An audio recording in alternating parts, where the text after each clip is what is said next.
If you follow the news closely, particularly pay attention to what's happening in the United States of America, politically speaking, this nation is standing at the crossroads. And not only we're seeing this political division between the Democrats and also the Republicans, but right now what really worries the voters the most is the third-party candidate. Now, meanwhile, we need to ask the question, and how should we measure or assess the future for the country? And especially from the foreign policy side. If you follow our show closely, that previously we've been discussing one of the critical countries on the planet, which is North Korea. Not only the international community is rather concerned regarding the ongoing political change and also this nuclear weapon development under Kim Jong-un, but also we are very much concerned on whether the United States still has the capacity to rekindle the relationship with North Korea. But recently, the Japanese government seemed to reach out and to try to make a better deal with the nation of North Korea. And guess what? It got rejected.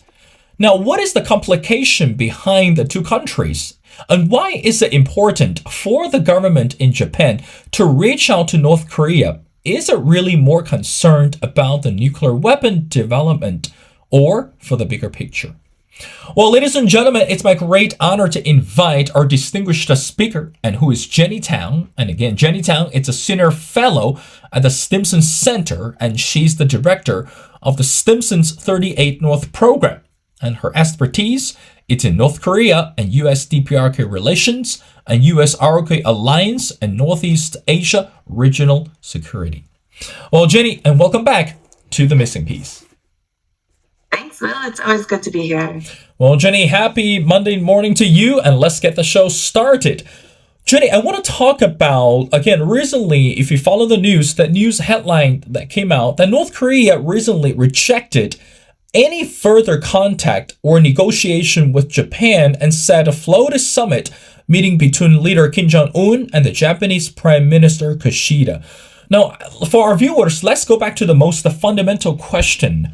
What is or what was the ultimate goal for Kishida to reach out to Kim Jong-un? I mean, again, politically speaking, previously, you and I, we had a discussion before that Japan was very concerned regarding the presence of Kim Jong-un and also the ongoing nuclear weapon development under Kim Jong-un.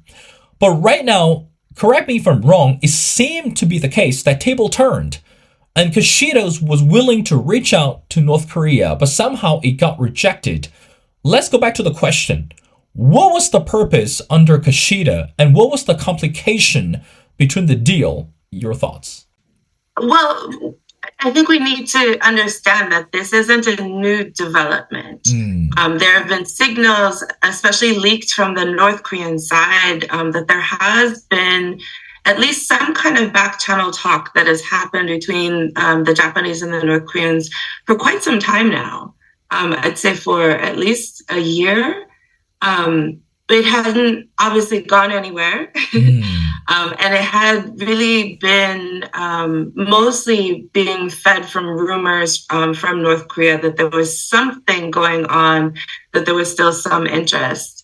If you think back to 2018, for instance, Prime Minister Abe had always also wanted a summit with Kim Jong-un because everyone else had a summit with Kim Jong-un. And I think there have been moments where Kishida has mentioned that he has been open to, dialogue with the North Koreans. But I think everyone knows that when it comes to dialogue between North Korea and Japan, that there are conditions on this, right? That there are specific topics that the Japanese want to address. And if it isn't nuclear issues, which are likely to be part of the conversation, it is very much centered around the issue of Japanese abductees. So the idea of these Japanese citizens who have been abducted over the years by the North Koreans. And the problem is that this has become, a really big political mantra for the Japanese, that they have to resolve this issue. And they have, 3 categories of lists of suspected abductees. One list where they're very sure that they were abducted. One list where they're a little less sure that they were abducted, of about 12 people or so. And then one list of like 400, 500 people who, are missing. And so the question is did the North Koreans take them? And I think, this was a subject of discussion back in the Koizumi era. There was in 2014 talks between the Japanese and the North Koreans, and an investigation that was done inside North Korea in order to advance that issue as well as to advance that relationship. And unfortunately, when the North Koreans came back with the information that they did, the Japanese said that wasn't enough. It wasn't resolved yet. And ever since then, the North Koreans have been reluctant to talk to the Japanese, because in their mind, why keep rehashing this issue where the North Koreans consider it closed anyway? But I think what you see right now is real pressure on Kishida, who's already unpopular in Japan, but pressure on Kishida from the families of the abductees, because the original abductees, this is of an age group now that is starting to die out. And so there is a lot more urgency in Japan that's driving this. So even if he's not going to get the meeting, he still wants to keep bringing it up. It still gets, political points domestically for bringing it up with the North Koreans. Jenny, I'm very glad that you mentioned regarding the abductees. I mean, again, going back to what I'm reading right now, it's according to the official Korean news that those abductees or abduction happened actually in the 1970s and 80s. And of course, as you mentioned before, Jenny, those issues have not been solved successfully. But meanwhile, again, for our viewers who aren't familiar with the history of what's happened before, can you help us with better understanding what exactly happened in the 1960s and 80s, that when we look at the Japanese who were abducted by the North Korean agents? And again, what was the complication? I mean, we understand that no one can undo the history, but we're looking at a different person. We're looking at different leader in North Korea today. And of course, that we mentioned before, you mentioned it, and of course, I confirm with you that Kishida has been facing some major crisis when we talk about political crossroads. But this is central, and this is rather crucial. But we have to go back to the history. What was the history that still cannot be solved between the two countries when we look at the people who were abducted by the North Korean agents? Your thoughts? So back in the 60s, 70s, 80s, North Korea actually abducted a number of foreign nationals that they were using in country to help train North Korean spies, especially language-wise, culturally, so that they would be more effective and be able to blend in other countries and other settings. So the list of Japanese abductees from that time, the most famous person from that time is Megumi Yokota. And there's evidence that she was abducted, and like I said, there is a list of around, I think it's 6 or 7 abductees who the Japanese have pretty firm evidence that they were abducted by North Koreans at that time. There's another list of about 12 or so Japanese citizens who there's some evidence, but not as compelling of evidence, who were abducted in later years, who are also on the list for the Japanese to discuss with the North Koreans as to what happened to their whereabouts. And then again, this list of anyone who's missing in Japan, whether or not they happen to be in North Korea. And when you have that kind of rubric, the question is what is the threshold for being a satisfying answer? So in 2014, when the investigation was done, from when the North Koreans did the investigation into the abductees, they did send whatever remains they could find back to Japan. And they basically said that after this exhaustive search, that this was all of the information that they could find on what happened to the people who were confirmed to have been in North Korea.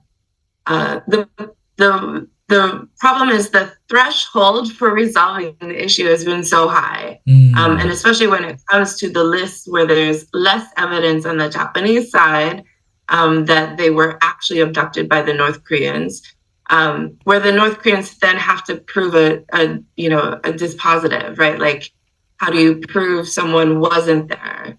And for the North Koreans and the answers that they've given to the Japanese of saying this is as much as we could find, we consider this case closed now, the Japanese continue to press for more information.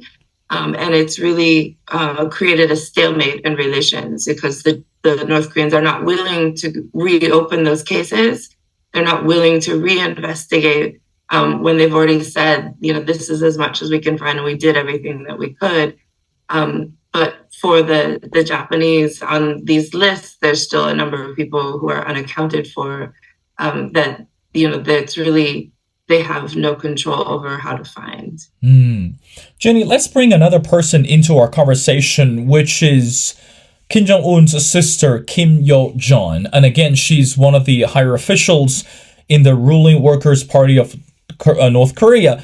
That recently that she heavily criticized the Japan, and I quote, clinging to the unattainable issue which can never be settled. And of course that she was talking about this abduction issue.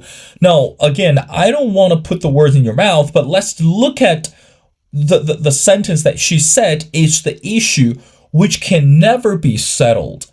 Now, coming back to what we are looking at today, this is a rather sensitive, and of course, this is a very determinist statement. The issue can never be settled. So, from your perspective, Jenny, what message does that send to Japan at this moment? So, is that really a direct message to say, well, if you keep on bringing about this issue, there won't be any negotiation or relationship between North Korea and Japan? And also, how do you think that the Kishida government is going to react? Because on the other hand, we also got a statement from the Japanese government, and it says if it's ready to make a new start, and we should not be obsessed by the past. And again, how should we understand the statement came from both North Korea and also from Kishida's government? What do you say to that?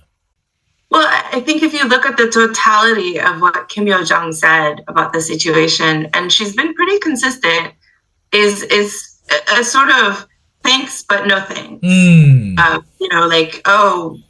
We're flattered that you want to have a summit with us, but we don't really have anything to talk about if you're going to bring up these issues. And so on some level there's an open door there. But an open door to a closed door, right? So the North Koreans know the core issues that Japan would want to talk to North Korea about are nuclear issues and abduction. And for the North Koreans, those are non-starters. And for the Japanese, it's sort of non-starters not to discuss them. So, I think there's a bit of telegraphing of a somewhat friendly tone when Kim Yo-jong talks about that they had been approached by the Japanese in whatever form this was. I think some of that is meant to cause a little discord within the alliance and cause a little discord between Japan and South Korea of whether there's, uncoordinated efforts going on that would, drive wedges between them and cause a little bit of tension. And you saw, not this time, but the last time that Kim Yo-jong had hinted at that there had been, this overture for a summit where she also said, thanks, but no thanks, unless you're willing to drop these issues and just talk about restarting relations without any of these issues, right? Immediately afterwards, the US government made a statement saying the US and its allies are, dedicated to upholding the policy of pursuing denuclearization with the North Koreans, right? So there definitely was a little bit of tension that it caused, which I think was the purpose of actually leaking the information to begin with. But there isn't really a there. Not only were they not willing to meet with Abe because of abduction issues, but they're not willing to meet with Kishida because of abduction issues. And really, the only benefit that Kishida would have in meeting the North Koreans is to discuss the abduction issues. And like I said, I think there's a lot of domestic pressure on him to move in that direction from the communities to try and get resolution before the community dies out. So it is an interesting point, but at the same time was never going to go anywhere. Where it was really just I think there's a lot of political posturing, I think, on the Japanese side for domestic purposes to look like they continue to try and address the issue. And I think, from the North Koreans, the message was less about the Japanese as it was about, the Western world and, the U.S., the U.S.'s allies still want to talk to us, but we still, we're not desperate enough to do these things. Jenny, you brought up a very good point, which tie into the next question I want to ask. I think today when we look at North Korea, again, from the international community perspective, it's not just a threat, or what we say, a nuclear weapon threat or political threat to the West. And also, of course, it's rather concerning to the entire international community. Again, last time, we had conversations regarding the alliance built between Russia and North Korea.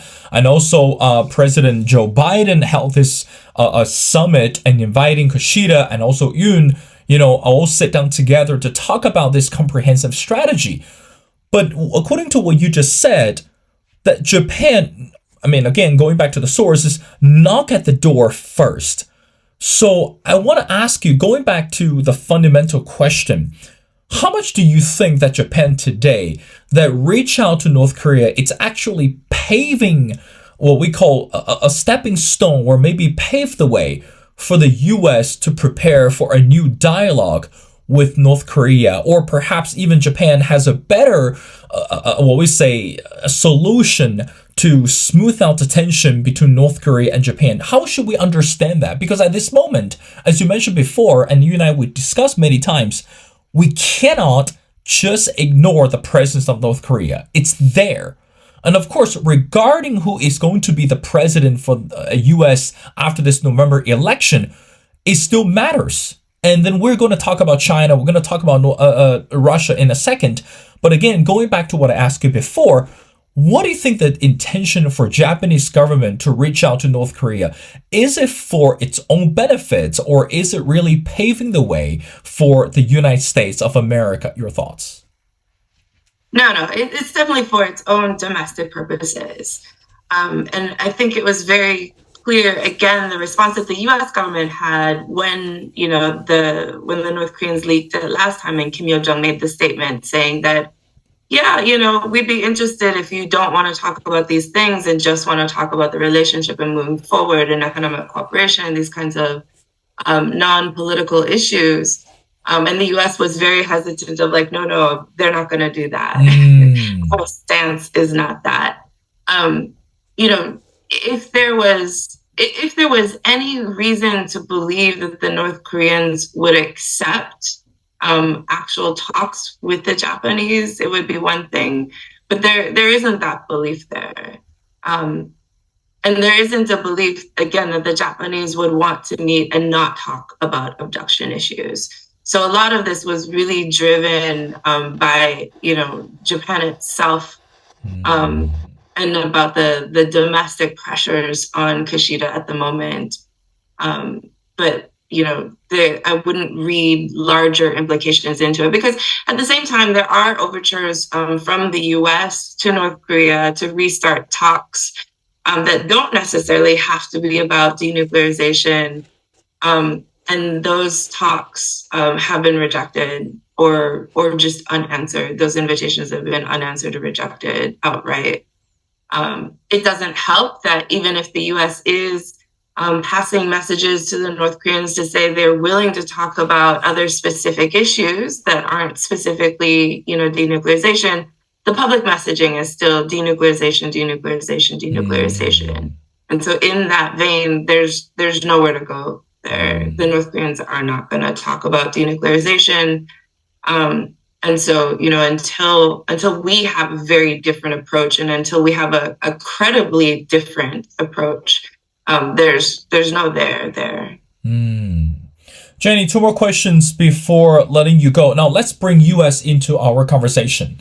As we mentioned before, this year, it's rather crucial, particularly looking at the US, that in a few months, and again, we'll say less than 8 months away, that this nation is going to elect a brand new president. And again, we don't know whether it's going to be Joe Biden or Donald Trump or maybe a third-party candidate. But meanwhile, a recent article came out regarding the word called alliance. I want to read something to you. I want to get your reaction. Some alliances are nothing more than non-aggression pact that allow predators to devour their prey rather than devouring one another. Now, when we look at this relationship between US and its allies, it's one thing that we understand US has this effective strategic military power, or again, we talk about this political influence. But the other hand, we're looking at another type of alliance, like for example, look at Russia, look at North Korea. Those are not game players, and those are unconventional rule breakers. So Jenny, at this moment, when we look at the US strategy, looking at dealing with Russia, looking at dealing with North Korea, or even look at the war in Ukraine right now, how much do you think that today that we can understand the US can formally or even can still promise that the word alliance, that without provoking any or even bring up any aggressive movement in order to, let's say, come up with a better strategy to deal with North Korea, to deal with Russia? What do you say to that? When we talk about the relationship, for instance, between what the US and South Korea have versus what North Korea and Russia have, these are very different things. The US has a formal alliance with South Korea. They have a mutual defense treaty. They have, integrated systems. They have, the US has permanent troops on the ground in South Korea that are there for the defense of South Korea. And, there's a formality to it and an interoperability piece to it that has lasted now for 70 years, right? When you look at what's happening between North Korea and Russia, this is a partnership, a growing military partnership that's very opportunistic, right? So it is at the moment what they see as best for themselves, to work together because North Korea has something to offer Russia, both in terms of political support as well as military support. And Russia has something to offer North Korea in terms of political support and especially economic support, right? So these are things that both leaders need at the moment. Whether that lasts beyond the war in Ukraine, it's hard to say. And I don't think either side is necessarily thinking about past Ukraine, of what that really will look like and where that relationship, where that partnership will fall. And it's the same as like China and Russia have a partnership, sort of a loose alliance. It's not really a formal alliance, even though they've said, their friendship knows no bounds. But it isn't a formal structure. There's no legal structure to it. It is, again, an alliance of convenience or a partnership of convenience. And you've even seen already, complaints that have come from, Russia about the Chinese, where their willingness to support Russia politically and militarily is not as strong as what Russia would like to see, right? And they have complained that Chinese support wavers whereas North Korea's doesn't. And so they've praised North Korea in the past for having, solid political support. So, I think the idea that the U.S. alliances that exist right now are pretty solid and have withstood the test of time. There are questions, of course, of what happens if Donald Trump is reelected as to, what happens to U.S. alliances.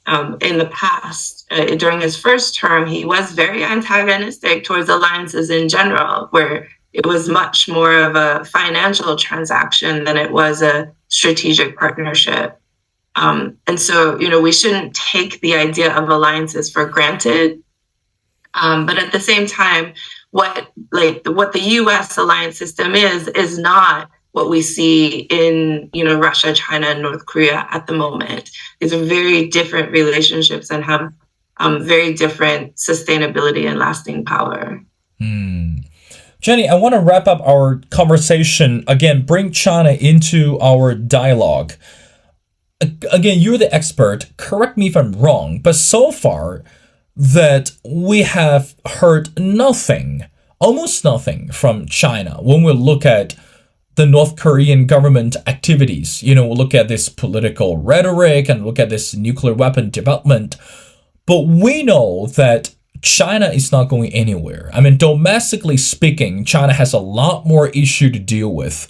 But internationally speaking, there are a lot more even complications that expect China to voice its opinions or, we'll say views on those matters.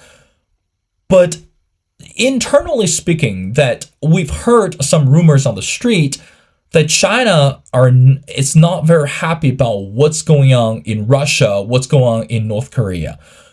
So I want to get your final thoughts is, why do you think that China today has not openly expressed its views towards North Korea or has not expressed its opinions regarding this tension between North Korea and Japan and North Korea and South Korea or even North Korea and US? I mean, again, we know that China cannot just be a bench player. China cannot just be one of the audience members on the football field. You really have to participate because that's what international community is expecting China to do. But somehow China has been really quiet or somehow really quiet. What is the strategy behind that? I mean, do you think that China today, it's actually waiting for the American presidential election and then China is going to step up or going to perhaps that came out with a statement not only regarding the U.S.-North Korea tension, but also anything else? I want to hear your final thoughts.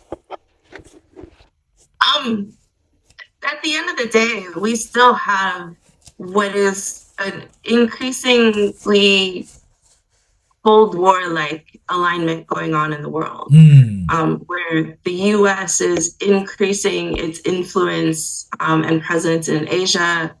And if you're Beijing, you're watching the world where South Korea and Japan are increasing their relationships both with the United States and with NATO. That's bringing in a lot more Western influence into the region that the Chinese see as encirclement, right? So more and more, there's regional activity, especially military activity, that's meant to constrain China and or deal with China in ways that China doesn't want to be dealt with, right? And so in this kind of competition for political influence, economic influence, military influence, and spheres of influence, there is still a real kind of strategic need for China to maintain good relations with Russia and North Korea, even when they take actions that work against Chinese interests.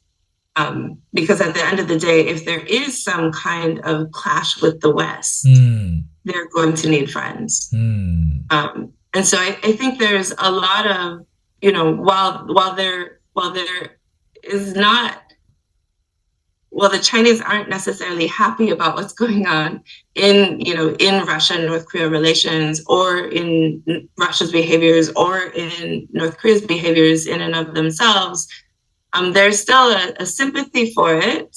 The Chinese talk often about understanding, for instance, North Korea's security dilemma. They are a small, insecure country. They are at war with the United States. The U.S. is building up assets in the region, in South Korea and in Japan and in the Indo-Pacific in general. And as much as that concerns China understands it also concerns North Korea.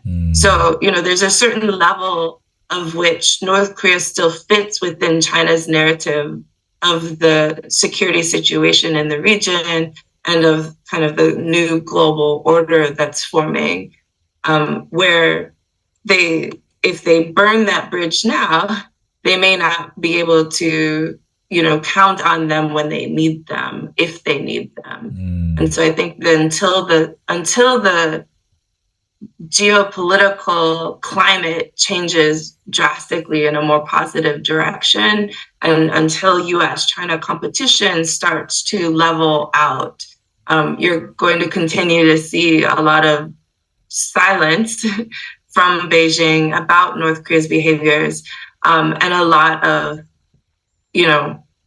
quiet grumbling, but, sympathy for the situation as well. Well, I think, Jenny, it will be a while until we see the tension between Beijing and Washington start to simmer down. And again, as we mentioned before, U.S. today is standing at the crossroads. And again, I would say more than 75% of the American voters today don't want to see this Trump and Biden rematch.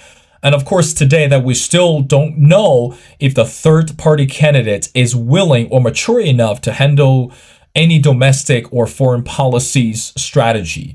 But meanwhile, North Korea is still on the radar for the international community. Again, there's a lot more things to see, a lot more to be discussed. Well, ladies and gentlemen, it's my great honor to invite Jenny Tang back on the show. Again, Jenny Tang is a senior fellow at the Stimson Center, and she's the director of the Stimson's 30A North program, and she's very experienced in North Korea, US-DPRK relations, and US-ROK alliance, and Northeast Asia regional security. Well, Jenny, thank you so much for your time. It's always been a pleasure to have you back on the show. We'd love to have you continue to join our show for any other issues regarding the international community. So thank you so much for doing this.